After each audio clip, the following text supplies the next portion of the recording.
सुबह के 7 बजे का वक्त था। एक 19 साल का लड़का अपने गोदाम में काम कर रहा था। उसका घर था, घर के बगल में एक गोदाम था, बड़ा सा गोदाम था। उसी में वो अपना प्लाईवुड का काम कर रहा था। और वो गोदाम में काम कर रहा था और वो भी तेज साउंड में गाना बजा के काम कर रहा था। उसकी माँ जो थी वो आवाज दे रहे थे लड़का को आवाज सुना ही नहीं देता है और वो अपना काम में व्यस्त रहता है। फिर 3 बार 4 बार 5 बार उसकी माँ आवाज देते रहे, वो लड़का नहीं सुना, वो अपना काम में बिजी था। फिर वो आते हैं और बोलते हैं तुमको सुनाई नहीं देता है, हम आवाज दे रहे हैं, सो चलो घर चलो, अंदर चलो, क्या कर रहा है, सुबह का 6-7 बज रहा है और वो भी इतना साउंड में तू बाजा बजा के रखे हुए है, साउंड बजा रखा है। तो वो लड़का माँ को ही डांट के बोलता है तुम जाओ, हमें काम करने दो, हमें डिस्टर्ब नहीं करो। तो वो चले जाते हैं। फिर वो लड़का अपना काम में व्यस्त हो जाता है, काम करने लगता है, काम में पूरा एकदम सेट हो जाता है। तो वो जो लड़का काम कर रहा था वो ताबूत बना रहा था। 5-6 घंटे के काफ़ी मशक्क़त के बाद 5 ताबूत वो बनाता है, प्लाई कटिंग करके ताबूत बनाता है और फिर उसको गोदाम में ही छोड़ देता है, फिर घर आ जाता है। वो जो ताबूत बनाया था उसका मकसद था कि 5 ताबूत में 5 लाश मर्डर करके उसमें लाश डाल के फिर दफन करना है। और वो ऐसा कर भी देता है। वो खुद ऐसा करता है, अपना मम्मी पापा भाई बहन दादी का मर्डर कर देता है। इसमें से भाई जो है वो लड़का से बड़ा भाई है, वो बच जाता है। वो भाग के कलकत्ता जाता है, कलकत्ता से फिर अपने मामा के पास जाता है। मामा के पास ये घटना क्रम बीतते कम से कम 3-4 महीना के लगभग में जाता है। तो फिर वो अपना मामा को, बड़ा भाई जो है वो मामा को बताता है। मामा फिर थाने जाते हैं, फिर थाने में FIR दर्ज करते हैं और फिर वो लड़का के ऊपर कार्रवाई होता है। आखिर ये लड़का ऐसा किया क्यों, ये जानने के लिए वो लड़का के पड़ोसी जितने थे, गांव मोहल्ले का हर आदमी बस यही जानना चाहते थे कि आखिर ये ऐसा किया क्यों, आखिर इसका रीजन क्या है, ऐसा मर्डर करने का इसका क्या मकसद है। फिर वो उसको सजा भी होता है। आज की जो सच्ची घटना मैं सुनाने जा रहा हूँ वो है पश्चिम बंगाल की मालदा की। दरअसल मालदा की ये जिला और सत्र न्यायाधीश सुयसु बनर्जी 17 मई 2025 को 23 साल का एक लड़का होता है जिसका नाम आशिक मोहम्मद होता है। उसको मृत्यु दंड की सजा सुनाते हैं और कहते हैं इसको तब तक फांसी के फंदे पर लटका कर रखो जब तक इसके सांसें न बंद हो जाए और प्राण न निकल जाए। हर किसी की नज़र थी जज साहब के इस फैसले का। आखिर वहाँ पे जितने भी थे, मोहल्ले का जितने भी, उन सब का जो नज़र है वो जज साहब के ऊपर था कि आखिर जज साहब इसको क्या सजा देते हैं, क्या फैसला सुनाते हैं। इस कहानी को शुरू से जानने की प्रयास करते हैं। इस कहानी को हम आपको पीछे से शुरू से बताते हैं, शुरू से हर चीज़ एक एक पॉइंट। तो नमस्कार, आदाब, मेरा नाम अमर प्रकाश हुआ। आप देख रहे हैं मास्क मैन न्यूज। अगर आप हमारे चैनल पे नए हैं तो हमारे चैनल को सब्सक्राइब करें, लाइक करें और कमेंट करें। तो हम इस कहानी की ओर आपको लेके चलते हैं। यह घटना है 28 फरवरी 2021 की दोपहर लगभग 12 बजे के आसपास। मालदा सिटी से 20-25 किलोमीटर दूर एक गांव है जिसका नाम है 16 माइल। 16 माइल एक गांव है। 16 माइल में एक घर है जो बहुत बड़ा सा घर है और पास में ही एक गोदाम है और इस घर में टोटल 6 सदस्य रहते हैं। उस घर में मालदा में जो एक 16 माइल गांव का नाम है, कस्बे का नाम है। वो 16 माइल में एक घर है और वो घर बहुत बड़ा है। और घर के जस्ट सटे हुए एक गोदाम भी है, वो भी बहुत बड़ा है। उसमें टोटल 6 सदस्य रहते हैं, जिनका नाम जावेद अली है, जिनका उम्र 50 वर्ष है। और माँ है जिनका नाम ईरा बीबी है, उम्र 45 वर्ष। दादी है, उनका उम्र 70 वर्ष है। बहन है जिसकी उम्र 17 साल है। और बड़ा भाई है, उम्र 21 साल है। छोटा भाई जिसका उम्र 19 साल है। दोपहर के 12 बज रहे थे। माँ ने कई बार आवाज दी खाना खाने के लिए। माँ खाना लगा रही थी। दूसरी तरफ जो छोटा भाई होता है वो फ्रिज खोलता है और जूस की बोतल निकालता है। जूस की बोतल निकाल के फिर वो अपने रूम में लेके जाता है और उसमें जो दर्द का टैबलेट होता है वो कम से कम लगभग 30-35 डाल देता है। डाल के फिर वो जूस का बोतल लेके फ्रिज में डाल देता है और बोलता है अभी नहीं पियेंगे, थोड़ी देर बाद पियेंगे, थोड़ा और ठंड हो जाएगा तब पी लेंगे। फ्रिज में डालने के बाद फिर वो आता है, खाना खाने के लिए बैठ जाता है टेबल पे, जहाँ पे वो दोनों भाई रहते हैं, मम्मी पापा दादी सब एक साथ खाते हैं, बहन भी है, खाते हैं। और फिर छोटा भाई बड़ा भाई को बोलता है भैया हम सबसे पीछे खाने के लिए बैठे हैं, लेट में बैठे हैं, अब थोड़ा फ्रिज में हम जूस रख दिए हैं, वो ठंड हो गया होगा, निकाल के और 6 गिलास में लगाइए, 6 गिलास लगाइए, आप लोग भी पीजिए और सब आदमी को दीजिए। तो बड़ा भाई सेम वैसा ही करता है, फ्रिज से निकालता है और 6 गिलास निकालता है, 6 गिलास में लगाता है। फिर छोटा भाई बोलता है, छोटा भाई जिसका नाम है आशिक मोहम्मद, आशिक मोहम्मद है छोटा भाई का नाम है। और बड़ा भाई फ्रिज से जूस निकालता है और 6 गिलास में लगाता है। फिर छोटा भाई बोलता है भैया हम थोड़ा सा हमको दीजिएगा, हम ज़्यादा नहीं पियेंगे, हम थोड़ा पियेंगे, आप लोग बाकी पीजिए। तो वो ऐसा ही करते हैं, छोटा भाई को थोड़ा सा देते हैं और फिर सब लोग लेके पीते हैं। छोटा भाई खाना खाने के बाद जूस लेता है और सीधा गोदाम में चले जाता है, जहाँ वो ताबूत बना के रखा था वहाँ लेके चले जाता है। वहाँ जूस पीता नहीं, जूस को फेंक देता है और फिर कान में हेडफोन लगा के और गाना सुनने में व्यस्त हो जाता है। गाना सुनता है, मूवी देखता है, व्यस्त हो जाता है। फिर वो कुछ देर बाद 1 घंटे के बाद आता है, घर में देखता है तो देखता है भाई को, मम्मी पापा दादी बहन को एकदम सब बेहोशी के हालत में लेटे हुए हैं, सब बेहोशी हो चुके हैं। फिर वहाँ से वो अपना दिमाग लगाता है, वो सोचता है अब तो सब बेहोश हो गए, अब तो कोई कुछ करेंगे नहीं। फिर धीरे धीरे वो जाता है, गोदाम में जाता है। गोदाम में जाने के बाद फिर 5 ताबूत को एक लाइन में लगाता है। 5 ताबूत को लाइन में रखने के बाद सबसे पहले पापा का लाश को पापा जो बेहोशी की हालत में थे उनको उठा के लेके जाता है और पापा को बोलता है पहले मेरे ऊपर बहुत डांटते थे, बहुत चिल्लाते थे, मेरा बात नहीं मानते थे, हम कुछ भी बोलते थे लाने के लिए तो ला के नहीं देते थे, सबसे पहले हम आप ही को दफन करेंगे। फिर पापा को वो ले जाता है, ताबूत में डाल देता है।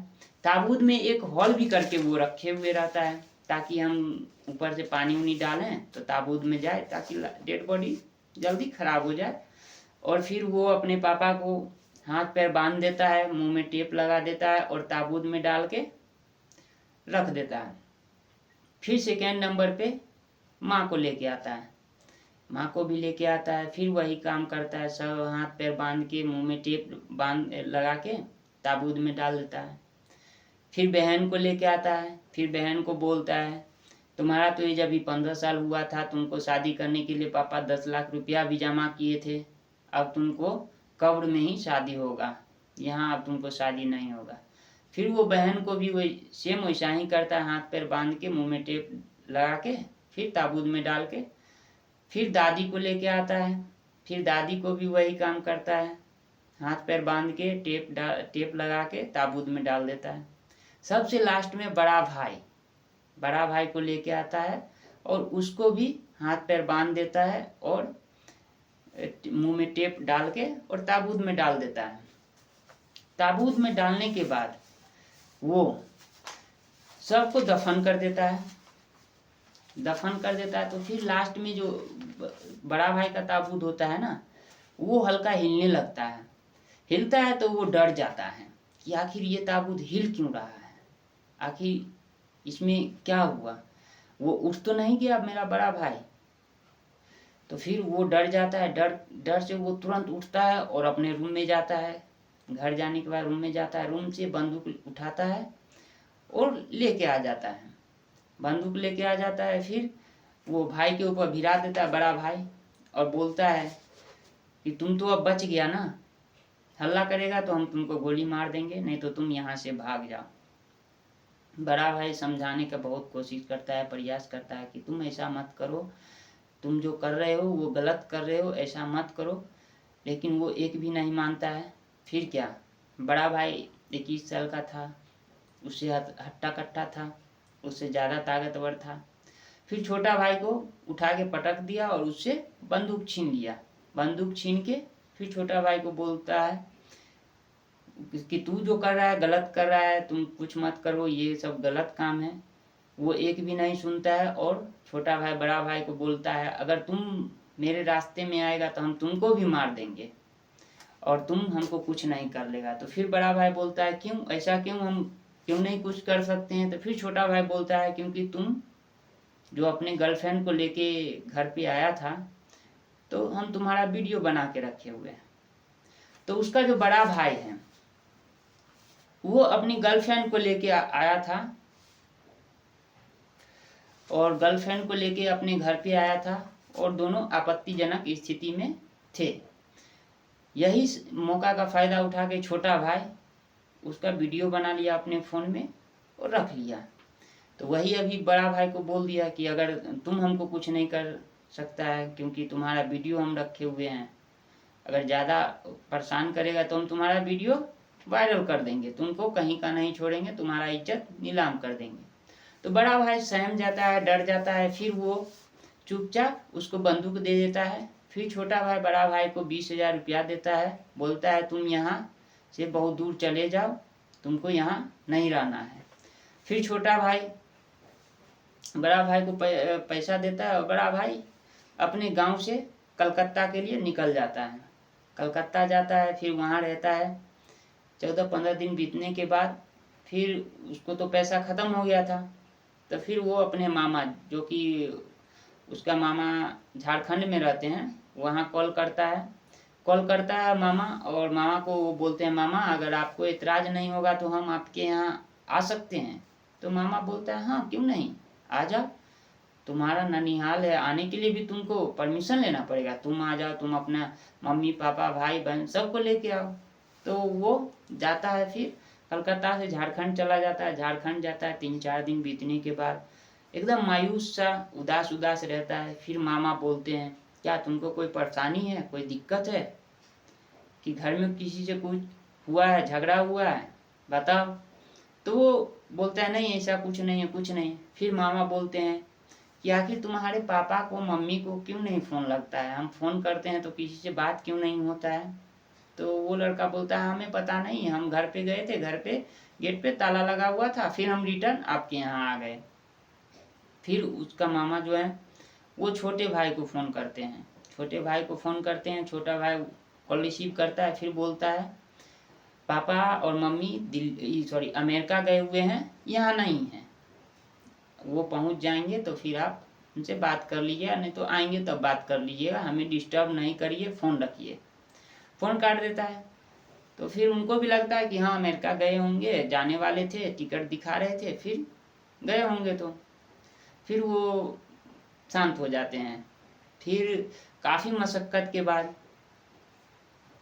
पूछताछ करते हैं बड़ा भांजा से, वो कुछ नहीं बताते हैं। फिर वो छोटा भांजा अपने मामा को खुद कॉल करता है कि मामा आप हमारे पापा को 2,80,000 रुपया दिए थे, घर बन रहा था उस टाइम, आप आइए मेरे यहाँ, हम आपको पैसा रिटर्न कर देंगे।